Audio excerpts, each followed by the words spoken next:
Today, I'm going to talk to you about all the products which I have completed using this month and if I recommend buying them again, and I will share my experience of these beauty products. I also want to talk to you about some recent news in the beauty industry, and I want to thank all of you for subscribing, for leaving comments. I love hearing your perspectives, so please like this video because I'm going to share lots of my interesting knowledge and my experience, and leave your comments because I want to know your opinions as well. So I'm just going to pick all the products which I have accumulated here, and I will talk one by one and share my perspective. Okay, so the first one is Sulwhasoo face mask. I hope I'm pronouncing it correct. So this is one of the actually few luxury skincare brands from Korea. I think it's quite big, and there are even spas of this brand in Korea, but I don't think it was massively represented in the Western market. Nevertheless, I recently came across their face mask and I decided to try. I have not used anything from this brand before, and the reason being is that somehow I never liked the scent of their products, but I decided I'm going to give a go to a face mask because I'm a big fan of Korean skincare and their face mask, and I really liked this one. I thought it gave a really good and calming and refreshing feel to my skin, and I definitely would buy it again, even though it's a bit more expensive than other Korean skincare. I thought it was really good because it doesn't leave any marks on your skin, like some sheet masks do. And I thought the scent was really delightful, and I applied it before putting on makeup, and it was really good. So I highly recommend it if you have a budget to try it. And after all, in Korea, it's considered to be really premium.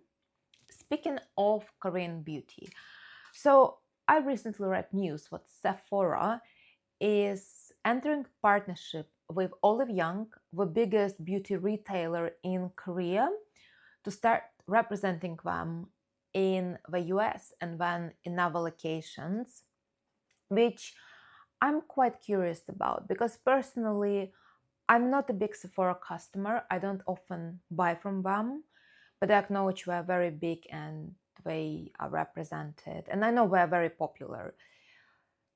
And my issue with most of, let's say, Western retailers selling Korean beauty products usually were more expensive, and I usually prefer to buy Korean skincare directly from Korea, from Olive Young actually. And I'm very interested, first of all, are they going to represent all product ranges and how it will impact prices? Are they going to be matching Olive Young prices, or we're going to keep increased prices like most of retailers here do on Korean cosmetics? And I think that will mean a lot because I like the idea of buying from like local retailers, but at the same time, if their prices are not going to be the same, I probably will not buy. Let me know in the comments what would you buy from Sephora if I had to sell Korean cosmetics, or you would have other preferences of how you like to shop for Korean skincare. From my experience, there are lots of Korean skincare retailers in the UK, but all of them are more expensive than Olive Young, so I always go back to Olive Young. But also, I don't wonder if this way Olive Young is trying to enter global market for partnership. It's a very interesting strategy. I'm quite curious to see, and if it means we will have more options of Korean skincare. Okay, so the next product I'm going to talk about is Image Skincare Retinol Cream, and I quite like it. Usually I prefer to use retinol serum, but I've decided to try cream because it has high concentration. It's got 0.9 retinoid, which is quite high, and the texture of a cream is good. it's a bit gel-like, but the smell is awful. However, it seems to be quite effective, so I'm on the fence. I think I'm more likely to go back to Zio Skin Health by Obagi because that one doesn't smell as bad. I also tried the vitamin C serum, and this one I actually quite enjoy. It has lovely orange citrusy scent. It absorbs in the skin really well. It's slightly on the watery side, and somehow comparing this one to Medicaid vitamin C, I think I prefer Medicaid because of texture. It's more cream-like serum texture. But if I'm, for whatever reason, I see a good offer or I'm considering, I definitely would use via vitamin C again. I think it's quite good still. Okay, another product is Philip B conditioner for hair, volumizing one. So it has delightful, luxurious magnolia scent, and I really love it. I didn't notice it's given that much of a volume to hair, but I think it's pretty good. But it has a very runny, watery texture. So it first of all runs out very quickly. And also, if you like the silky feel in the hair, it's not going to give this one to you. And considering the price, I'm not going to buy it again. So it's a no. Okay. Yeah, I've used 2 of them, so yeah, no to the second one. I just bought a few to begin with. Another product from Philip B is the shampoo which boosts scalp, and the idea that it improves clarity of your scalp and stimulates hair growth. So while the concept was very attracting, and when you start using it, when you start washing your hair, it hits your head a little bit. I guess this is what stimulates hair growth. However, it doesn't loaf, doesn't foam at all. So it's a bit pointless because I never felt like my hair was actually clean from using it. And maybe for people who lose a lot of hair, that is an advantage. But for me, I felt like I still want to wash my hair after using it because it's like very runny gel-like texture. So this one is another no from me. A product I finished using this month is BA Serum slash Emulsion. So yeah, facial serum emulsion. And it's sort of kind of a foam-like texture with a pump, which I really enjoyed. It's not very common in skincare to be in a foam format. I actually really enjoyed it. It glides on your skin beautifully, it moisturizes, and it's sort of for me, it was like a serum and cream combined in one. I'm definitely buying it again. Even though it's expensive, I really love it. I'm a big fan of Pola skincare. It's a shame you can only buy it in Asia. Okay, another product I finished using is Moroccanoil hairspray. So I'm a fan of Moroccanoil. I've been using them for many years. I like their scent, but still, I think the best, most iconic product they have is hair oil, especially the light version. Doesn't grease your hair, nourishes your hair. I love it. This one, even though I loved the scent, I think it's actually good hairspray, but it's terrible with diffusion. It dries down, it stops disseminating on your hair. It's really not ideal. So for this reason, I will not be buying this product again, which is a shame. Yet, another product from Moroccanoil, their hair oil light version is iconic. I've tried many brands, many things. I always come back to them. It's incredible. And while I have relatively thick hair, which tends to get quite oily, this one doesn't increase the oiliness. It just makes your hair smooth and silky and nourished. I love it. I've been using it, I don't know, maybe for more than a decade now. And this is one of my top go back to product. I love it. It's really good. Okay. Another product is Kiehl's Musk shower gel. I don't use many products from Kiehl, but this is one of the one I really love it. I think the scent is incredible. It's on one hand very gentle and powdery, but on the other hand, it's quite animalistic, I guess. It's a wonderful combination. It's very iconic scent. I also like same line perfume and body lotion. I definitely will buy it again. Another product I have finished using is Frédéric Malle, I'm not sure what is the right way, Magnolia shower gel. I think it's incredible scent. I still can feel it a little bit. I guess it's slightly florally, slightly kind of rich perfumery, but not overpowering. I think it's delightful. It's really, really good. I think when I'm in a mood, I will definitely try it again. I love perfumery shower gels. I feel like I'm doing some sort of a spa treatment when I use them and take shower. Okay, another product from Philip B, Gentle Conditioning Shampoo. On one hand, it's a nice shampoo, but again, it doesn't really low for foam much. And this packaging, it's very difficult to get product out of it. And I might buy a larger version of this shampoo again, but this is not my favorite shampoo, but I think it's one of the better Philip B shampoos, which I like. Another Lululun face mask, and this is their moisturizing mask from their basic line. So with Lululun masks, while I do like them, I think this is the type of mask you can wear for 10 minutes, take it off, move on if you're on a busy schedule. Yet they leave marks on your face, unlike Korean face masks, because I think they just have a bit of a thicker texture. And with Lululun, I only like their premium line masks. They're really incredible, but not their regular ones, so I don't think I will be buying it again. Right, so I got myself Laura Mercier translucent hydrating setting spray. Okay, I like Laura Mercier powder. I think it's loose powder, it's incredible, it sets makeup perfectly. This one, I don't know what it does. I think the makeup still can smudge. I think once you use it, the whole face feels very wet and watery. I'm not impressed with this product at all. I will not be buying it again.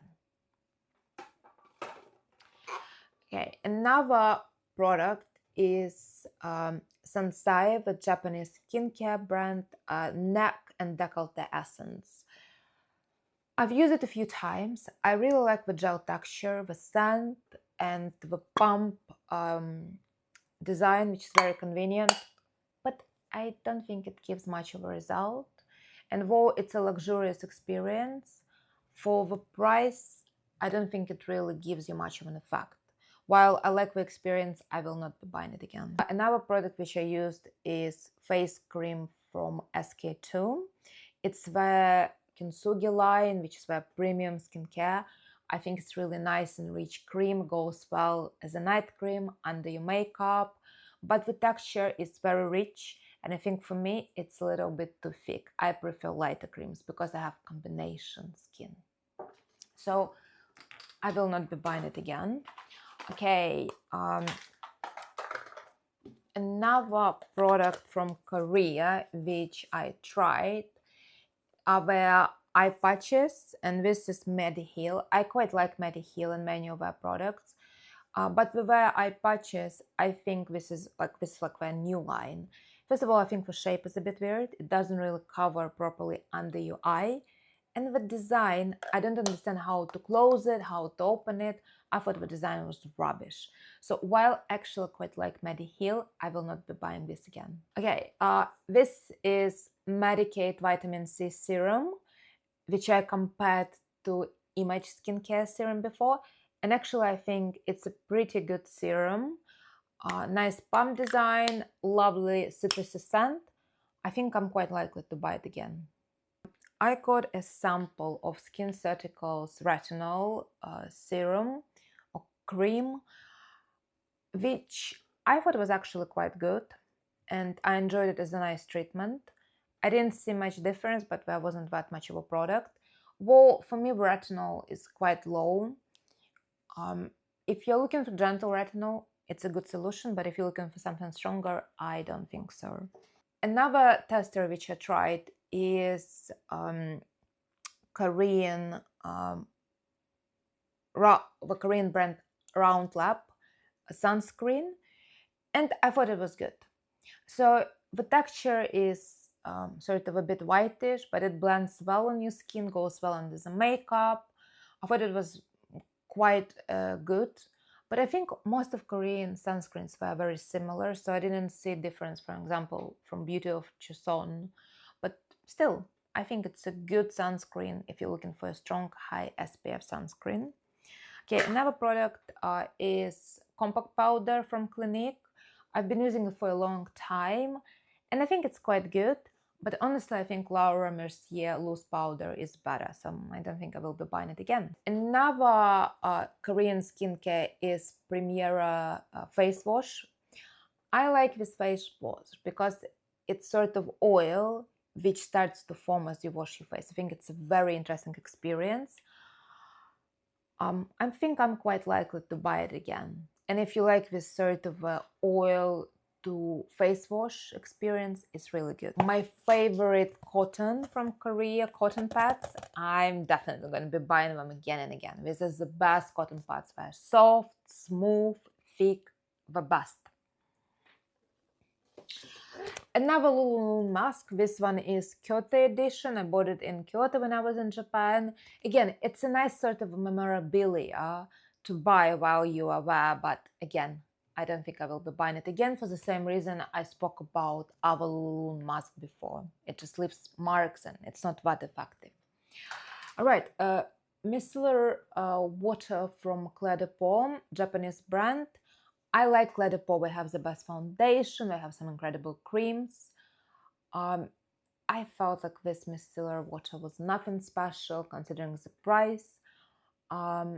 I also sometimes, if I remove my makeup with it, I sometimes use it, but it's micellar water is not something which I use in my routine, and I thought it's going to be something more special. Again, another news from a beauty industry I wanted to talk about is that Pat McGraph Labs, the skincare, the beauty brand, they declared bankruptcy. And I think it's quite interesting because many skincare and beauty brands, they become very big and then they just disappear. My take on this, I think it was very expensive, but also I don't think we marketed it well. And it also has not been sold in that many places. And speaking of that, I'm very interested in this phenomenon of makeup artists starting their own brands. I guess it gives them some credibility because I'm super skeptical about skincare and beauty brands started by celebrities. Like, for example, Dua Lipa recently started her skincare with Agustinus Bader. For me, that's just nonsense. I don't want to buy skincare from celebrity. That doesn't resonate with me. But we'll see. However, I'm very curious if the same outcome can be for Izamaya, because she doesn't sell at many places. The prices are quite expensive, and I think the makeup is quite specific. However, I think she does very good social media and marketing for her brand, much better than Pat McGrath. But we will see. But I think it just goes to tell that being successful in this industry, I think brands need to constantly reinvent and find their unique voice. Because I guess this is what makes them successful. Like, for example, while I'm not a fan of Selena Gomez, I think what makes her successful is the unique brand with unique identity of mental skin health and how much she is present in this brand. This is my retinol serum from Zio Skin Health with 0.5 retinol. I think it's incredible. I think it really changes the texture of your skin. It's quite intense. I can't use it every evening. I can only use it a few nights, but I think it's incredible once you get your results. One of the most effective skincare products I've ever used. All right, I have another mask from Lululun. Again, this one was the Tokyo edition. It's a nice experience, but I'm not going to buy it again. Then I've tried the 8-hour sleep mask, and you can watch a video. I did a review on this face mask, and I think while the concept is really cool, I didn't see much result on my face, so I'm not going to buy it again. Oh, right, so these are all products I have used up in the last month. I'm trying this new format. I hope you found it good. So let me know in the comments if you had any experience with these products, if you like this format, and what do you think about the beauty news I discussed today.